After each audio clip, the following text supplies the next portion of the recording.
Readjusting. Take two.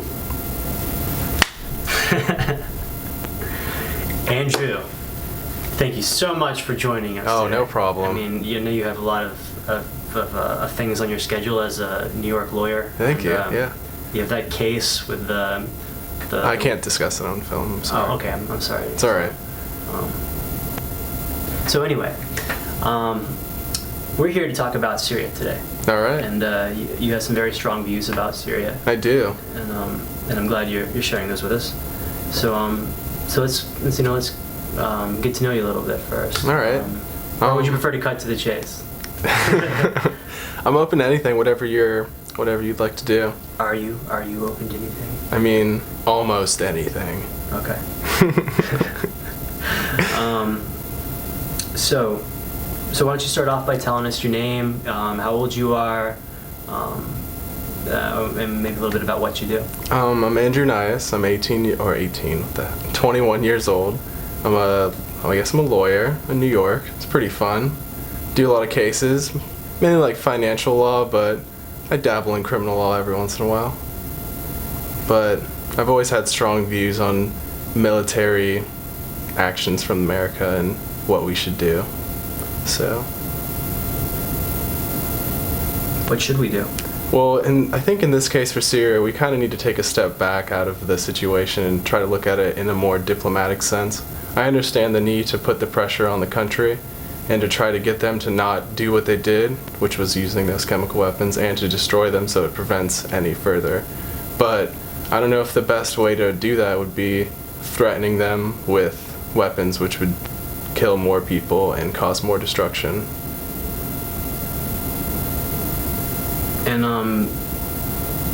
And you say kill more people, and so I guess you don't think that when they would go in with these fighter planes or or drones or whatever that they'll just be attacking military bases. You think there'll be civilian casualties? Well, not just civilian casualties, and just the fact that attacking military bases is going to be taking people's lives anyways. And I heard the president say that they would have precise strikes, but it's hard to define how precise a strike can really be. If there could be civilian casualties, that could be a possibility. And if they're destroying chemical weapons, unless they know how to do that, which they probably do, but I feel like that could have a possibility of releasing and taking more civilian lives. So would you say that you're kind of a pacifist? I guess I would say I'm a pacifist, but I believe that when the necessary action is needed, then there is the steps that we need to take. But I don't think in this sense now that our right direction would be taking a military stance. What kind of steps would we need to take? I mean, what do you mean by that? Well, the proposal by John Kerry, which was to get rid of all the chemical weapons instead of going in an attack, is probably something I'm more relatable to, because I think we should try to take the diplomatic route and take it out. I understand that just destroying them is kind of like a slap on the wrist, but we have to do something, and that seems more of a practical thing than going in there and just attacking. I see. Mm-hmm. So, I'm curious, this seems to be something you believe pretty strongly in. Mm-hmm. Is there a cause that you would support enough to kill someone? In that question, do you mean like me personally killing someone or supporting a cause that kills people? Well, wouldn't you consider them related? Like unable to be taken apart? I mean, differentiated, I guess, but I feel like someone else's cause. Yeah, someone else's cause. I guess there is a cause strong enough to kill, but I don't know if this one in particular is one that I would agree with, that we'd have to take the steps to kill. But I guess defending oneself or defending the freedom of our country seems important enough to defend. Oh, like what kind of cause would lead you to saying, hey, I'm going to sign up for Uncle Sam and I'm going to go do my part and take lives if I need to? Would that be? I mean, you're considering just for your country, but it's also for you. It seems like you tie those two ideas in. Yeah, I guess if there was a threat towards our country directly, then I would probably take the initiative and sign up and I guess, potentially kill someone if it comes down to that. But that seems a little unfair when I say that now, though, because people did die over there. It's a really touchy subject. But I guess that's why I'm here. So, what if,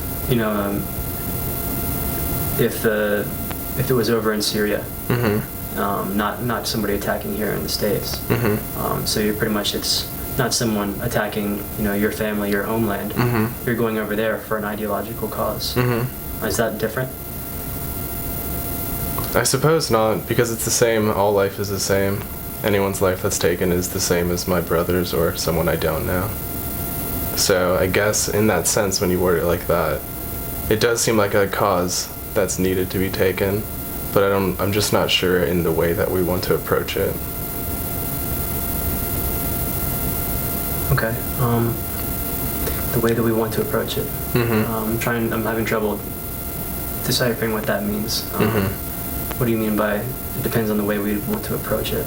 Well, again, it's leading to the main issue that our president wants to go over there with a military strike, and I, as a lot of other Americans, don't believe that that might be something we can do. Mainly because if we do that attack, I feel like it'll be like what happened in past wars and conflicts, that we attack and then we put soldiers in there, and then we're stuck there for a majority amount of time.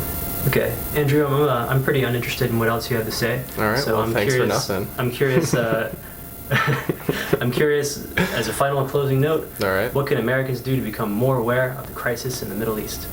I guess stay up to date with your news and try to diversify your sources where you get your information, not just the television or newspapers. Try to look in other places and get other point of views, not just American newspapers or news sources. Try to get an international source to get more of a clear idea of what's happening. Like what?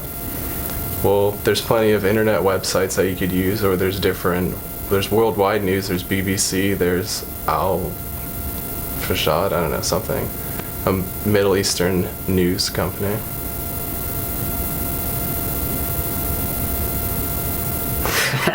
That I can't go past 5 seconds. That 5 seconds is the worst thing.